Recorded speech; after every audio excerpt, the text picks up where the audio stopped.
안녕하세요. 네, 중급회계 3주차 수업을 시작하도록 할게요.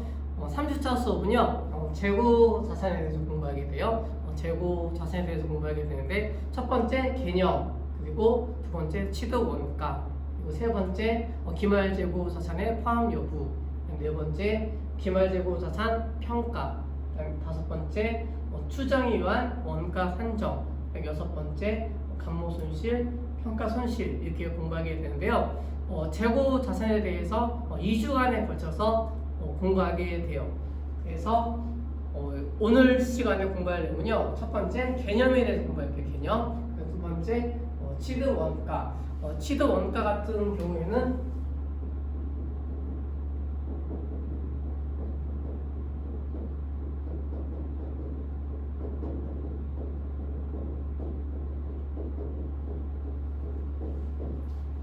매입 가격 플러스 매입 부대 비용이 되겠죠. 이거에 대해서 공부하게 되면서 매입 가격이니까 어떤 상품을 사온 가격이 되겠죠. 사온 가격에 매입 부대 비용이 가산된다. 매입 부대 비용은 운송비가 있겠죠. 운송비 같은, 그 다음에 창고비, 그 다음에 기타 하역비 그런 것들이 매입 부대 비용이 되겠죠. 그래서 매입 부대 비용을 가산한 금액으로 산정하게 된다라고 공부하게 될 거고요. 그 다음에 세 번째 기말 재고 자산의 포함 여부. 그래서 오늘 공부하는 내용 가장 중요한 내용이 기말 재고 자산의 포함 여부가 되는 거죠. 그 다음에 네 번째 기말 재고 자산의 평가. 기말 재고 자산의 평가는요 어떻게 산정하게 되죠? 네, 수량 곱하기 단가로 구하게 돼요.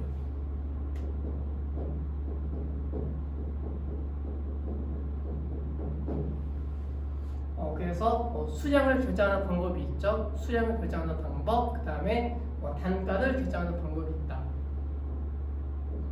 첫 번째 수량을 결정하는 방법에는 두 가지 방법이 있죠. 첫 번째는 계속 기록법이 있죠. 계속 기록법, 그러니까 매입과 매출을 계속해서 기록하는 방법, 그것이 계속 기록법이 되겠죠. 그 다음에 기말에 가서 한꺼번에 산정하는 방식, 그것이 실지 재고 조사법이 있죠. 실지 재고 조사법이 있다.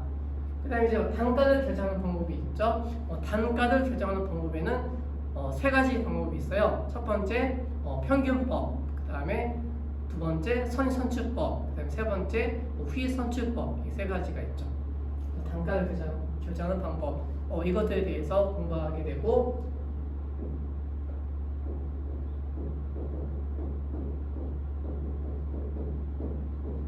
그래서 오늘 공부하는 내용은 상품 재고장 작성하는 거에 대해서 공부하게 돼요. 그 외에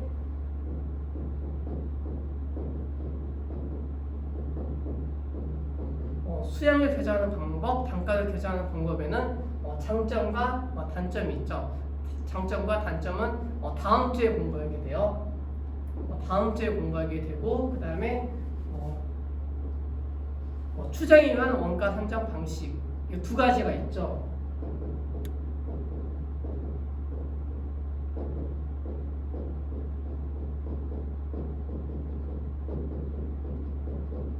첫 번째는 이제 매출 총 이익률법이 있어요. 매출 총 이익률법.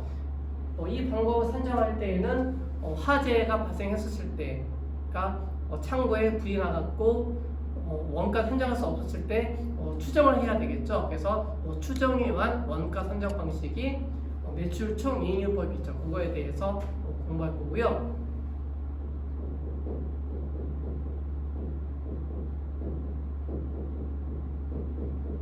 그 다음에 두 번째는 소매재고법이 있죠. 소매재고법에 대해서 공부하도록 할게요. 그래서 다음 주에 공부할 내용, 중요한 내용은 소매재고법이 중요한 내용이 되겠죠. 그 다음에 이제 감모 손실과 평가 손실. 감모 손실 같은 경우에는 재고가 없어졌어요. 재고가 없어지게 되면 그 손실분에 대해서 정리하는 것이 감모 손실이 되겠죠. 그러니까 상품 재고가 없어졌다. 이때는 감모가 발생된 거죠. 수량의 감소, 이것이 감모 손실. 반면에 이제 평가 손실 같은 경우에는 가격이 떨어지는 경우가 되겠죠. 가격이 하락하는 경우에 평가 손실이 발생하게 된다. 그래서 오늘 개념, 취득 원가, 기말재고자산 포함 여부, 기말재고자산의 평가에 대해서 공부할 거고, 다음 주에는 추정에 의한 원가 산정 방식, 그리고 감소손실, 평가손실, 그 다음에 단가를 결정하는 방법 중에서 이제 계속기도법, 그 다음에 실질재고조사법 장점과 단점, 그 다음에 선의선출법, 후의선출법에 대한 장점과 단점에 대해서 정리하도록 할게요. 그래서 일반적으로 이제 재고자산에 대해서 정리를 해드렸고요. 그래서 이제 프린터 다 준비되셨죠? 그래서 이제 내용 하나씩 정리해 가도록 할게요.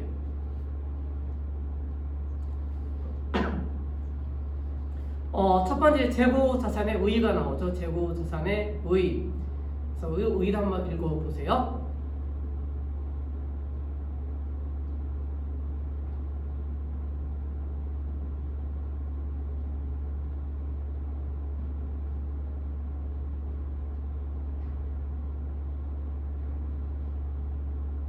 네, 읽어보셨죠? 그러면 이제 같이 보도록 할게요.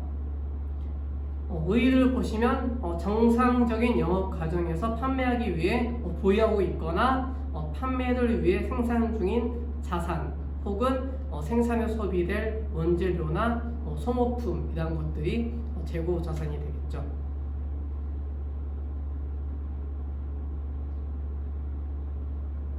즉 재고 자산이라고 하는 것은 판매를 목적으로 보유하는 자산이 되겠죠.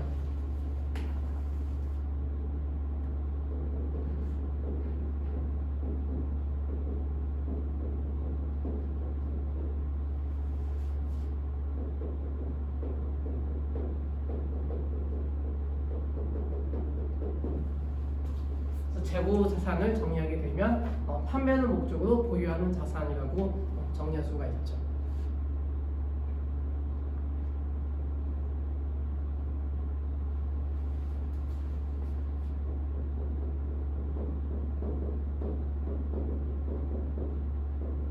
그래서 이제 재고 자산은요,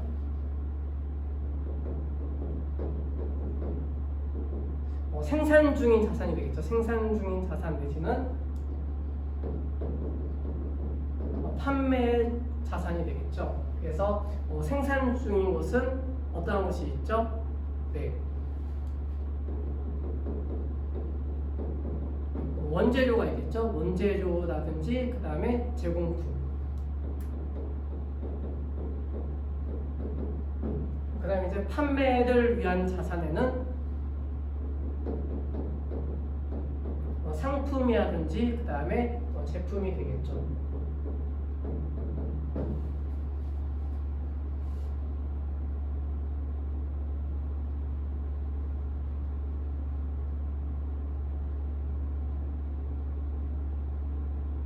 정리되셨죠? 그래서 첫 번째 의의에 대해서 정리했고요. 그 다음에 두 번째 이제 취득 원가가 되겠죠. 취득 원가에 대해서 같이 보도록 할게요. 읽어볼게요. 첫 번째 이제 매입 원가가 나오죠. 매입 원가 그리고 전환 원가.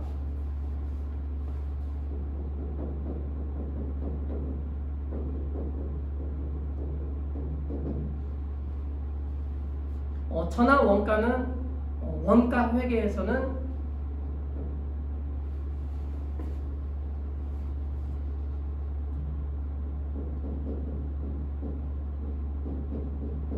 가공 원가라고도 하죠. 가공 원가. 가공 원가라고 하는 것은 원가 시간에 공부하겠지만 직접 노무비와 그 다음에 제조 간접비가 되겠죠.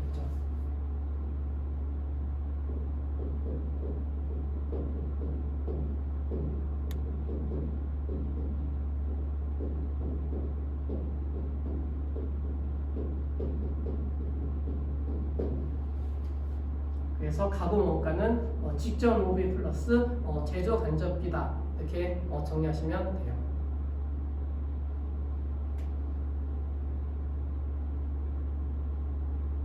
그 다음에 이제 재고 자산을 현재 장소에 현재 상태로 이르게 하는데 발생한 기타 원가 모두를 포함한다. 그래서 기타 원가에는 매입과 관련된 비용이 모두 포함된다고 볼 수가 있겠죠.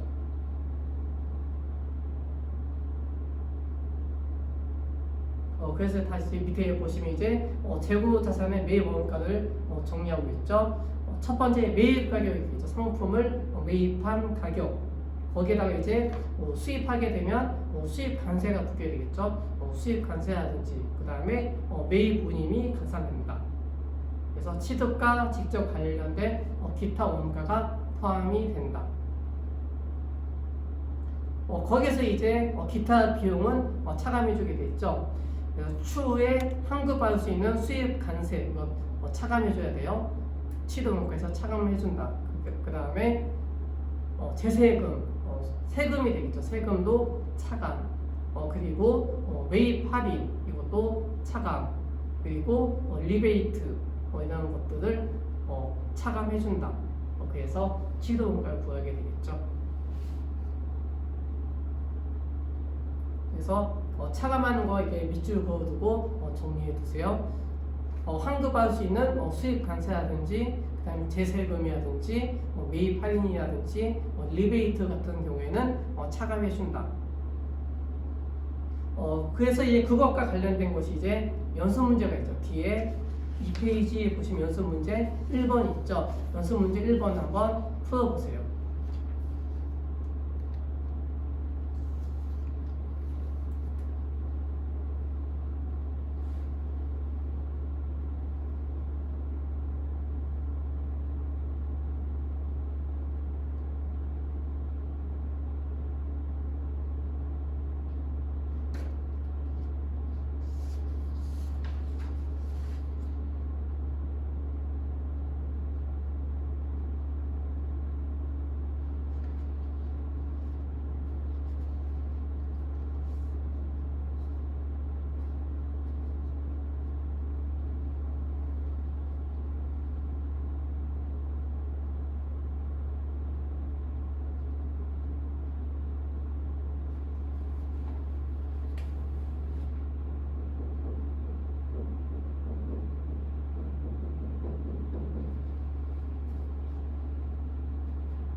우리가 이제 회계 원리 시간에 공부했던 내용 한번 다시 생각해 보세요.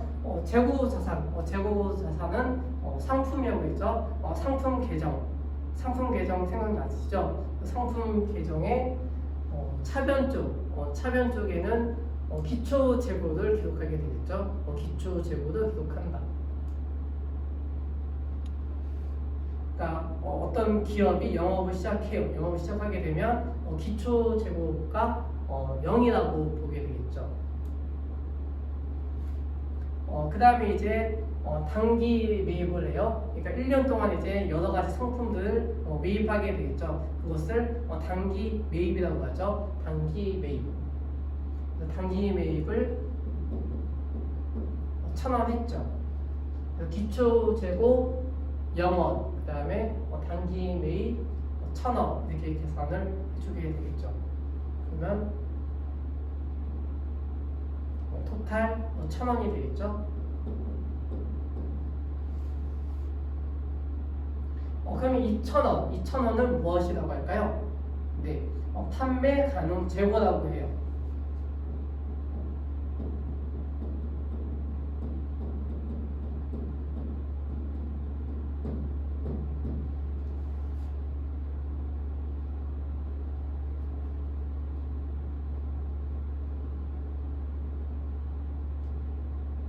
그래서 기초 재고형 단기 매입한 1,000원. 그래서 판매 가능한 재고가 1,000원이 있게 되겠죠. 근데 이 중에서 이제 판매 가능 재고에서 상품이 팔리거나 아니면 창고에 남아 있게 되겠죠. 그래서 매출 원가 같은 경우에는 판매가 된 거죠. 그 다음에 이제 기말 재고 같은 경우에는 그 상품이 팔리지 않고 그대로 창고에 남아있는 금액이 되겠죠.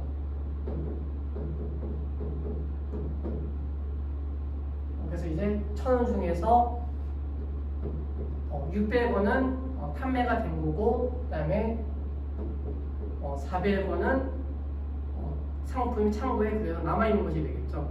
그게 정리수가 되겠죠. 그러면 토탈 1,000원 이렇게 남게 되겠죠.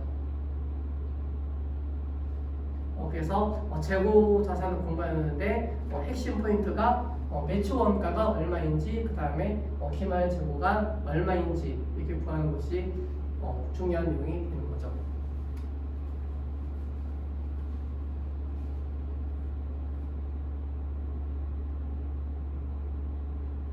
그래서 연습 문제 풀어보셨죠?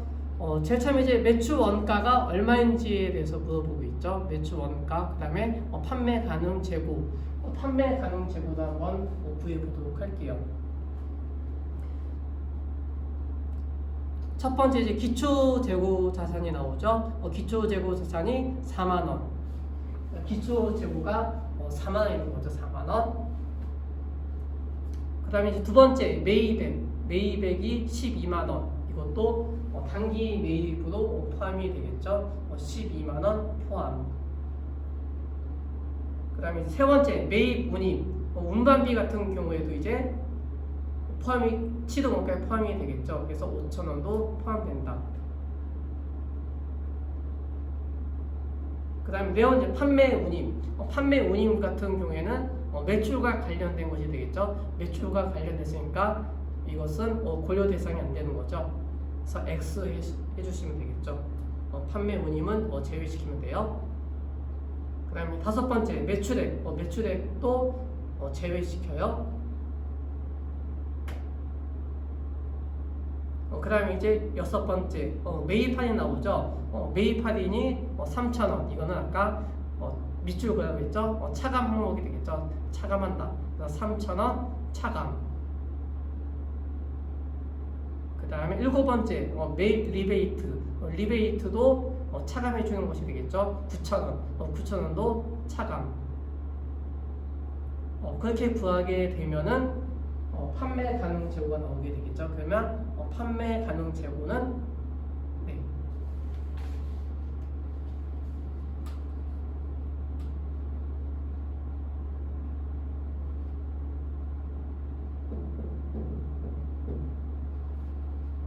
$15만 3,000원 나오게 되겠죠.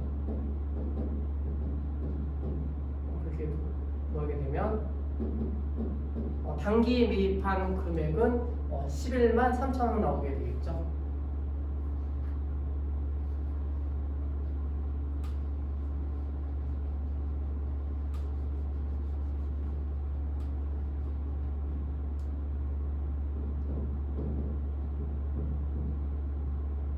그래서 이제 판매 가능 재고가 15만 3,000원 중에서 매출 원가를 구하시오. 그러니까 매출 원가를 구하라고 했으니까 매출 원가 같은 경우에는 네, 첫 번째 기초 재고입니다. 기초 재고에서 단기 매입한 금액을 가산한 다음에 기말 재고를 빼주면 되겠죠.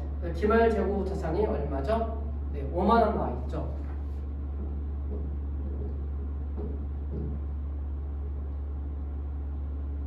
그럼 이제 판매 가능 재고 15만 3,000원에서 기말 재고 5만 원 빼주게 되면 매출 원가가 나오게 되겠죠. 매출 원가는 네, 10만 3,000원. 이렇게 구할 수가 있겠죠. 그래서 첫 번째 판매 가능 재고는 15만 3,000원. 그 다음에 매출 원가는 네, 10만 3,000원. 네, 이렇게 구해주시면 되겠죠.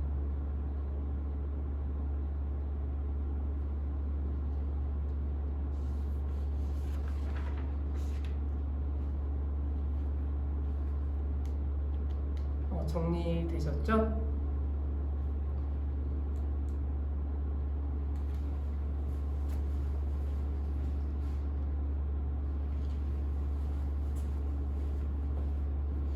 그럼 이제 세 번째 내용 보도록 할게요. 오늘 공부하는 가장 중요한 내용이 되겠죠. 중요한 내용, 기말재고 자산의 포함 여부에 대해서 정리하도록 할게요. 기말재고 자산 포함 여부 읽어보시면요. 기업의 기말재고 자산은 창구 실사를 통해 이루어지며 재고 실사액은 판매 가능 재고액에서 차감되어 매출 원가가 결정되는 것이 실무의 일반적인 방법이다. 그래서 이제 기말재고 자산 포함 여부에 관련된 6가지 항목이 나오고 있죠. 첫 번째, 미착 상품. 미착 상품은 운송 중인 상품이 되겠죠.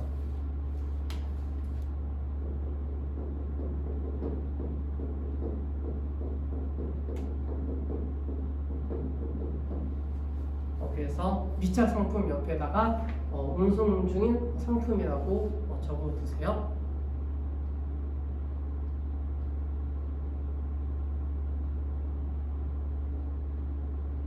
그래서 미착 상품이라고 하는 것은 아직 도착하지 않은 상품이다, 이렇게 정리할 수가 있겠죠. 아직 도착하지 않은 상품.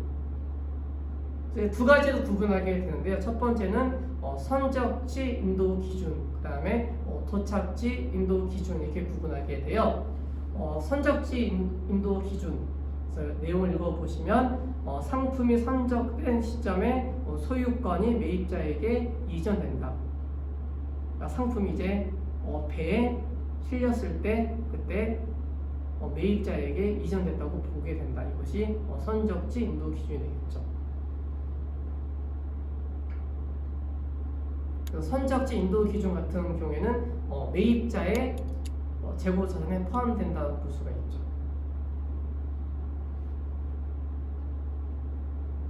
그 다음에 이제 두 번째, 도착지 인도 기준. 도착지 인도 기준은요, 상품이 도착지에 도착해서 매입자가 인수한 시점에 소유권이 매입자에게 이전된다. 선적지 인도 기준 같은 경우에는 배에 실렸을 때부터 그 재고 자산에 포함이 되지만 도착지 인도 기준 같은 경우에는 그 상품이 도착해야지 그때서야 비로소 상품으로서 인정이 되겠죠. 그러니까 매입자 입장에서는 그 상품은 포함되지 않는다가 되겠죠. 그래서 매입자의 재고 자산에는 포함되지 않는다.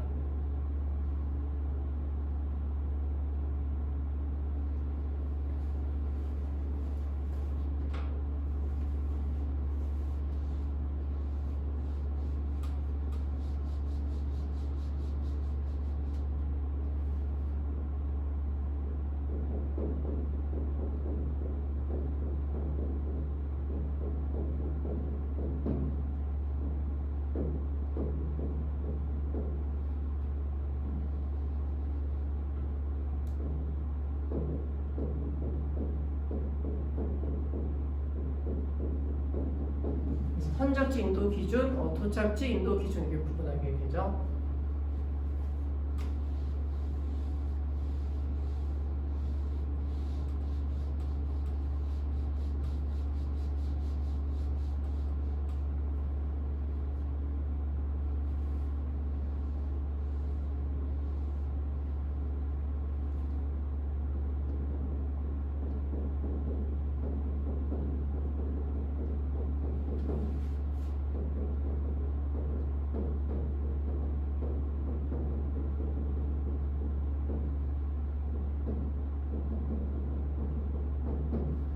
그래서 이제 이렇게 구분할 수가 있어요.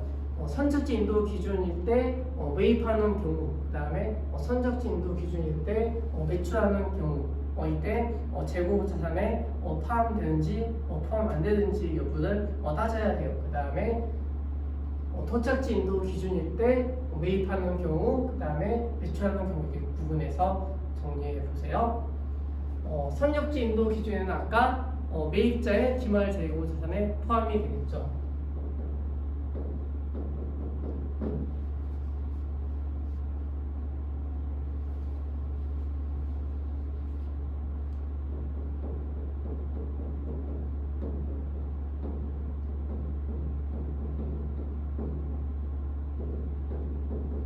매입자의 재고자산에 포함된다.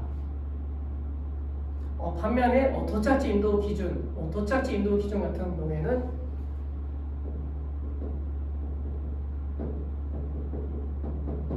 포함되지 않는 것이 되겠죠. 도착지 인도 기준은 매입하는 경우에는 포함되지 않는다. 반면에 매출하는 경우에는 선적지 인도 기준 같은 경우에는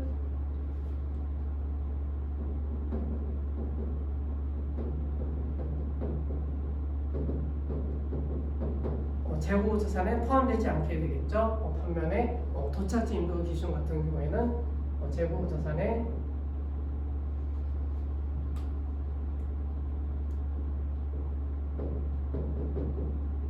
포함된다. 이게 정리할 수가 있겠죠. 이것이 첫 번째 미착 상품이 되겠죠.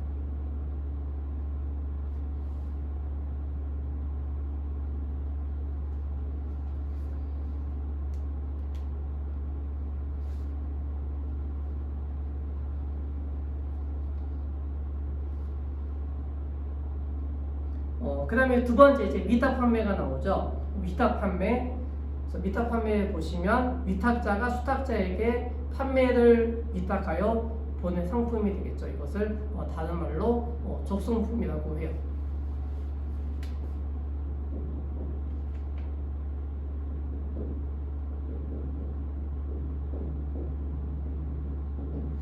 위탁 판매 같은 경우에는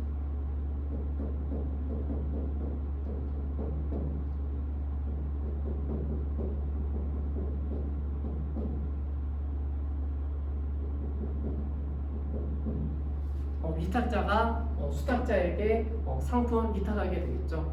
그래서 위탁자가 수탁자로부터 그 상품을 판매하게 하도록 하는 것이 위탁 판매가 되는 거죠.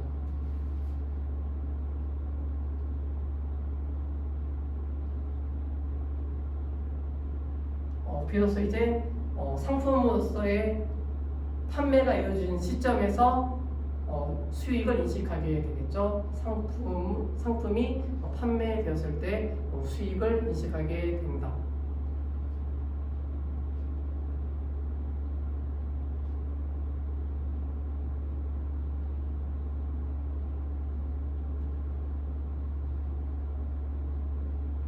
반면에 이제 판매되지 않고 아직 수탁자의 재고가 남아 있다.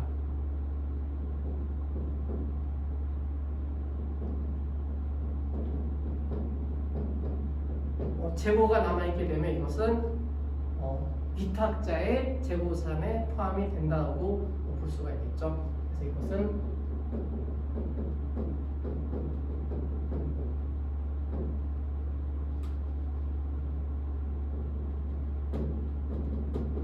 재고자산에 포함된다.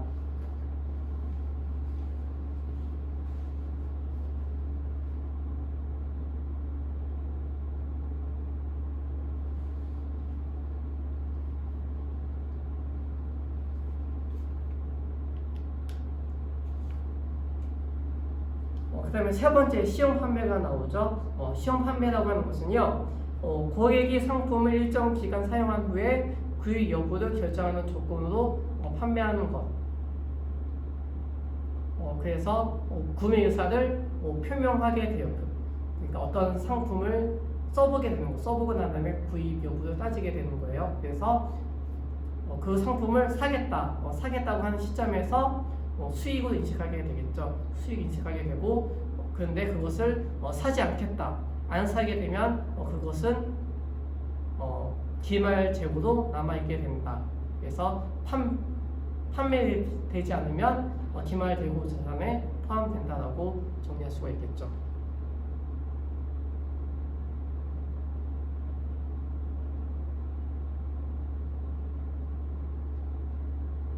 그 다음에 네 번째 할부 판매 나오죠. 할부 판매는요, 상품을 고객이 인도하고 대금의 회수는 미래에 분할하여 회수하기도 한 경우.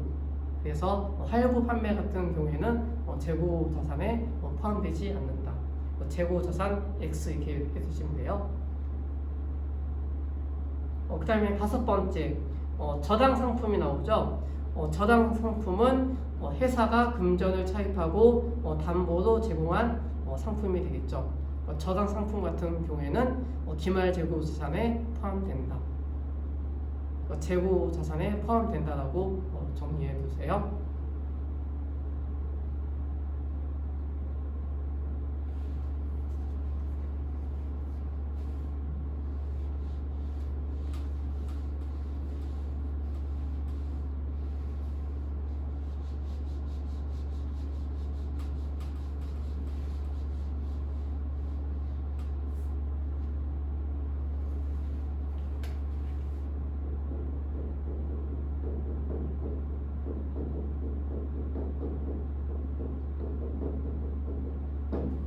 그 다음에 이제 여섯 번째 보시면 반품 가능 판매가 나오죠.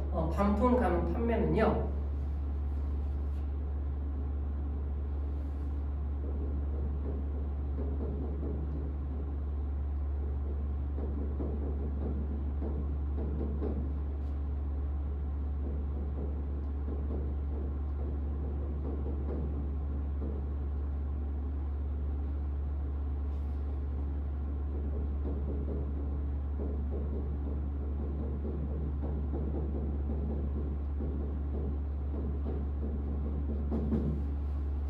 그래서 반품 가능 판매라고 하는 것은 기업이 판매한 재고 자산에 대해서 반품권이 부여된 것이라고 볼 수가 있는 거죠.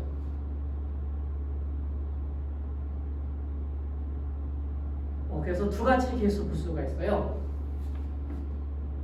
첫 번째 케이스는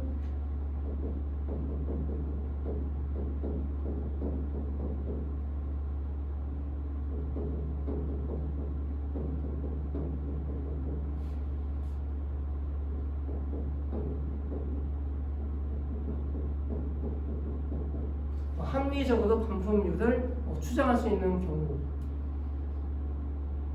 그 다음에 이제 두 번째는 합리적으로 반품률을 추정을 할 수 없는 경우.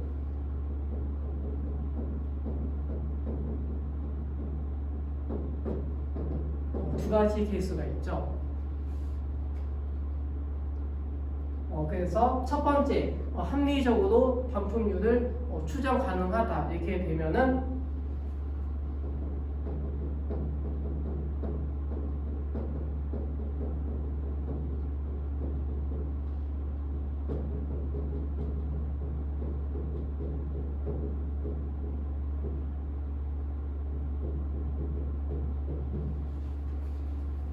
해당 재고 자산을 판매할 때 매출로 처리하게 된다. 그러니까 판매했을 때 매출로 처리한다는 것은 수익으로 인식한다는 말이 되겠죠. 수익으로 인식하게 되니까 판매된 것으로 보겠죠. 그러니까 상품이 없어졌죠. 그러니까 이것은 기말 재고 자산에서 제외가 되겠죠.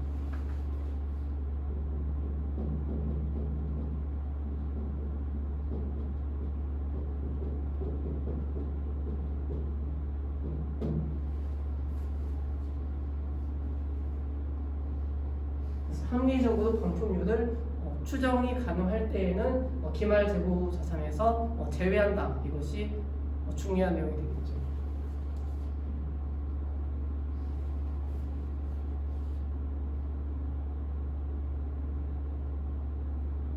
그다음 두 번째 케이스, 합리적으로 반품률을 추정할 수 없다. 추정이 불가능하다. 이렇게 되게 되면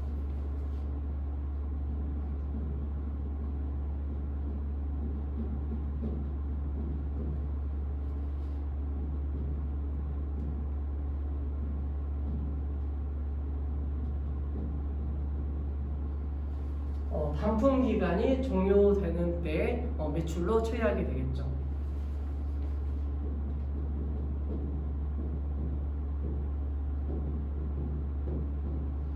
즉 반품 기간이 종료되게 되면은 그때 수익으로서 인식이 된다.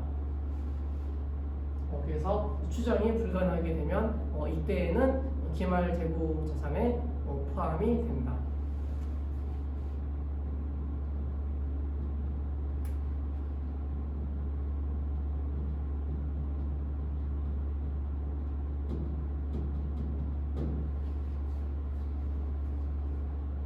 그래서 추정이 불가능하면 재고 자산에 포함된다라는 내용이 중요한 내용이 되겠죠.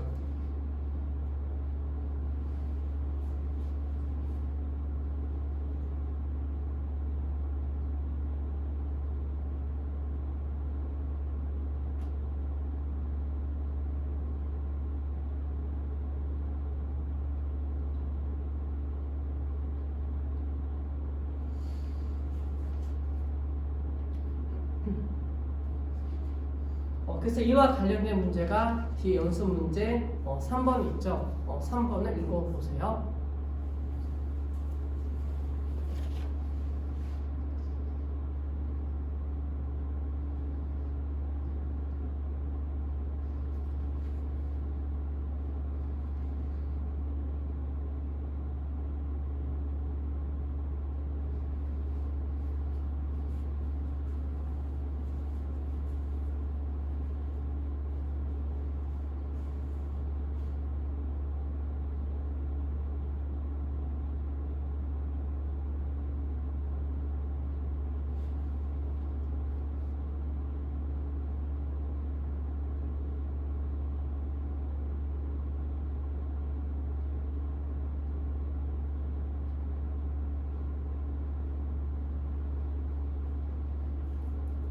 네, 3번 같이 보도록 할게요.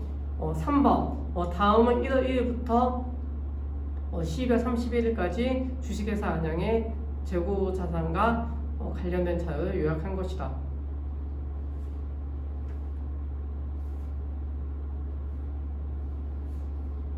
주식회사 안양의 매출 원가를 계산하면 얼마인가 라고 나와 있죠.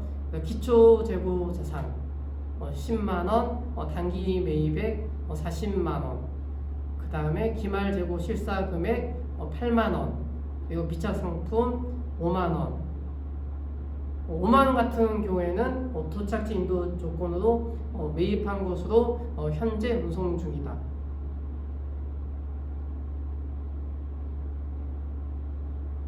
그 다음에 미착 상품 4만원, 4만원은 성적지 인도 조건으로서 매입한 것으로 현재 운송 중이다.